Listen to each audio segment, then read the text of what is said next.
ये कहानी है एक छोटे से गांव की, जहां एक गरीब किसान रामलाल अपने परिवार के साथ रहता था। वो बहुत मेहनती था, पर गरीबी उसका साथ नहीं छोड़ रही थी। मानो कि गरीबी उनका साया बन चुका था।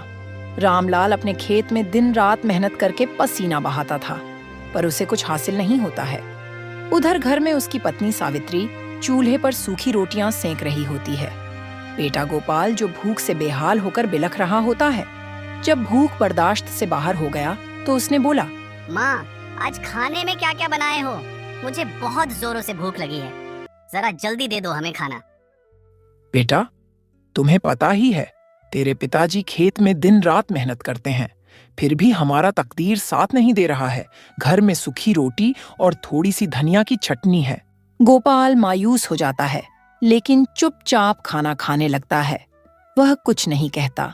रामलाल खेत से काम करके आता, लेकिन वह पूरी तरह से थक चुका होता है। कपड़े मिट्टी से सने हुए होते हैं। जब सावित्री की नजर उसके ऊपर पड़ती है, सावित्री पूछती है, क्या जी, आज कुछ काम मिला? रामलाल गहरी सांस लेते हुए, नहीं सावित्री, आज भी मजदूरी नहीं मिली, खेती भी सही से नहीं हो रही। हम करे तो क्या करें, कुछ भी हमारे समझ में नहीं आ रहा है। हमारा गुजारा कैसे होगा? अगले दिन उसी गांव में एक सेठ आता है, जिसकी पोशाक चमचमाती है। गांव के लोग उसे बहुत ध्यान से देखते हैं। तभी सेठ ने एक चौपाल पर खड़ा होकर बोला, सुनो गांव वालों, मैं तुम सबको एक मौका देना चाहता हूँ। मैं तुम सबको बीज दूंगा और जो सबसे अच्छी फसल उगाएगा उसे इनाम मिलेगा। गांव वाले खुश हो जाते हैं और सब बीज ले लेते हैं। रामलाल भी आगे आता है और बोलता है, सेठ जी, मैं भी ये बीज लेना चाहता हूँ, क्या हमें भी बीज मिल जाएगा? जरूर रामलाल, पर याद रखना, मेहनत करने वालों की कभी हार नहीं होती है, हमेशा जीत होती है। रामलाल सुबह से शाम तक खेत में मेहनत करता है। साथ में सावित्री और गोपाल भी उसके काम में मदद करते हैं। बारिश होती है, धूप तेज होती है, लेकिन रामलाल हार नहीं मानता। दूसरी तरफ गांव का अमीर किसान महंगी खाद और आधुनिक साधनों से खेती करता है। गांव का अमीर किसान, रामलाल, इतनी मेहनत क्यों कर रहा है? तेरी फसल कभी मेरी तरह लहलहाएगी नहीं। रामलाल कुछ नहीं कहता, सिर्फ अपने खेत की मिट्टी को हाथ में लेकर सोचता है, हे भगवान, मैंने ऐसा क्या किया जो मेरे साथ ये अन्याय हो रहा है। कुछ दिन बाद फसल कटाई का समय आता है। गांव का अमीर किसान अपनी लहलहाती फसल दिखाता है।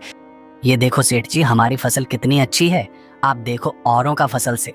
जबकि रामलाल की फसल कमजोर होती है। वाह, तूने तो कमाल कर दिया। सेठ ने विजेता घोषित करता है अमीर किसान को। रामलाल मायूस होकर अपने खेत में बैठ जाता है। उसकी आंखों में आंसू आ जाते हैं। वो घर जाकर सावित्री से बोलता है, सावित्री, जरा यहाँ आना, तो तुमसे एक जरूरी बात करनी है। रामलाल की आवाज सुनकर वहां आ जाती है। बोलिए, आपने मुझे बुलाया? हाँ सावित्री, मुझे तुमसे एक जरूरी विषय पर बात करनी है। हाँ, बोलिए, क्या बात है? तुम तो जानती हो सावित्री, हमारी जमीन अब पहले की तरह इतनी उपजाऊ नहीं रही है, और अगर मैं ज्यादा खाद वगैरह डालने की कोशिश करूंगा तो कहीं उसकी मिट्टी और खराब ना हो जाए। इसीलिए सोच रहा हूं कि कुछ समय के लिए उस जमीन पर खेती करना छोड़ दूं।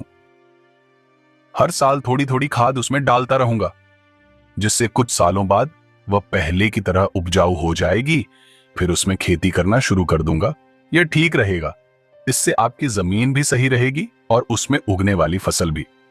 हाँ, पर तब तक मैं क्या करूं, क्योंकि मेरे पास दूसरी तो कोई जमीन नहीं है, तो घर का खर्च चलाने और गोपाल के पढ़ाई के लिए कहां से पैसे जुटा पाऊंगा। रामलाल के पास सिर्फ एक ही उम्मीद थी, कभी ना कभी समय जरूर बदलेगा, बस हमें मेहनत करती रहनी चाहिए। लेकिन गांव के कुछ अमीर जमींदार उसकी हालत देखकर मजाक उड़ाते थे। अरे भाई, गरीब का नसीब कभी नहीं बदलता, मेहनत करने से कोई फायदा नहीं होगा। एक दिन गांव में एक बड़ा तूफान आया, जिससे जमींदारों के खेत तबाह हो गए। लेकिन रामलाल के छोटे से खेत में उसने मेहनत से एक नई तकनीक अपनाई थी, जिससे उसकी फसल बच गई। अब पूरा गांव अन्न के लिए उसी के पास आने लगा। जिन जमींदारों ने उसका मजाक उड़ाया था, वे अब उसी से मदद मांगने आए। लेकिन रामलाल ने बदले की भावना नहीं रखी।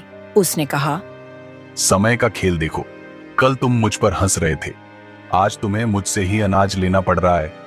गरीब वही होता है जो मेहनत करना छोड़ देता है। रामलाल की फसल अच्छी हुई थी, लेकिन उसकी असली परीक्षा अभी बाकी थी। गांव के जमींदार रघुनाथ और उसके बेटे विक्रम को यह बात हजम नहीं हो रही थी कि एक गरीब किसान अब पूरे गांव का सहारा बन गया है। वे नहीं चाहते थे कि रामलाल और उसके जैसे दूसरे छोटे किसान आगे बढ़ें। एक दिन विक्रम ने गांव के कुछ गुंडों को बुलाकर रामलाल के खलिहान में आग लगवा दी। देखते ही देखते उसकी मेहनत जलकर राख हो गई। पूरा गांव इकट्ठा हो गया, लेकिन कोई भी जमींदार के खिलाफ बोलने की हिम्मत नहीं कर रहा था। रामलाल की आंखों में आंसू थे, लेकिन उसने हार नहीं मानी। उसने गांव के सरपंच से मदद की गुहार लगाई। सरपंच को सब पता था, लेकिन जमींदार के डर से वह भी चुप रहा। रामलाल ने ठान लिया कि वह हार नहीं मानेगा। उसने गांव के दूसरे छोटे किसानों को इकट्ठा किया और उन्हें समझाया, अगर हम मिलकर मेहनत करें और एक दूसरे का साथ दें तो कोई भी जमींदार हमें नहीं दबा सकता। गांव के कुछ किसानों ने उसकी बात मानी, लेकिन कुछ डर गए। रामलाल ने अपने खेत के बचे हुए हिस्से से फिर से मेहनत शुरू की। इस बार उसकी मेहनत को गांव के एक सेठ मोहनलाल ने देखा, जो शहर से गांव में व्यापार के लिए आया था। सेठ मोहनलाल ने रामलाल की ईमानदारी और मेहनत देखकर उसे आर्थिक मदद देने का फैसला किया। उसने उसे कुछ पैसे और अच्छे बीज दिए ताकि वह फिर से फसल उगा सके। कुछ महीनों बाद रामलाल की फसल पहले से भी अच्छी हुई। इस बार उसने अपनी फसल गांव में बेचने के बजाय सीधे शहर भेजी। इससे उसे ज्यादा मुनाफा हुआ और धीरे धीरे वह कर्ज से मुक्त होने लगा। अब वही जमींदार जो पहले उसे गरीब समझकर मजाक उड़ाते थे, उसके पास कर्ज मांगने आने लगे। मैं तुम लोगों की मदद जरूर करूंगा, लेकिन अब ये गांव सिर्फ अमीरों का नहीं बल्कि मेहनती किसानों का भी होगा। रामलाल ने किसी से बदला नहीं लिया, बल्कि कहा गांव के बाकी किसानों को भी यह देख प्रेरणा मिली और उन्होंने भी मिलकर अपनी स्थिति सुधारने की ठानी। वर्षों बाद रामलाल का छोटा खेत अब एक बड़ी जमीन में बदल गया। उसका बेटा एक बड़ा व्यापारी। अब वही जमींदार जो कभी उसे ताने मारते थे, उसकी इज्जत करने लगे। एक दिन जमींदार रघुनाथ बहुत बीमार पड़ा। उसके पास पैसे भी नहीं बचे थे, क्योंकि उसका घमंड और आलस्य उसकी बर्बादी का कारण बन गया था। कोई उसकी मदद के लिए आगे नहीं आया। तब रामलाल ने अपने बेटे से कहा, जाओ और रघुनाथ जी की मदद करो। हमें बुराई का जवाब बुराई से नहीं देना चाहिए। जब रघुनाथ ने यह सुना तो उसकी आंखों में आंसू आ गए। उसने रामलाल के पैर पकड़कर कहा, तू सच्चा इंसान है।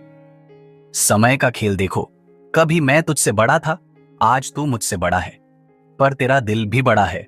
रामलाल मुस्कुराया और कहा, समय सबका बदलता है, लेकिन इंसान वही बड़ा होता है जो दूसरों के लिए भी अच्छा सोचे।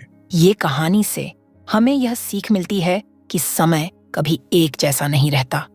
ईमानदारी और मेहनत से किया गया कार्य एक दिन जरूर रंग लाता है।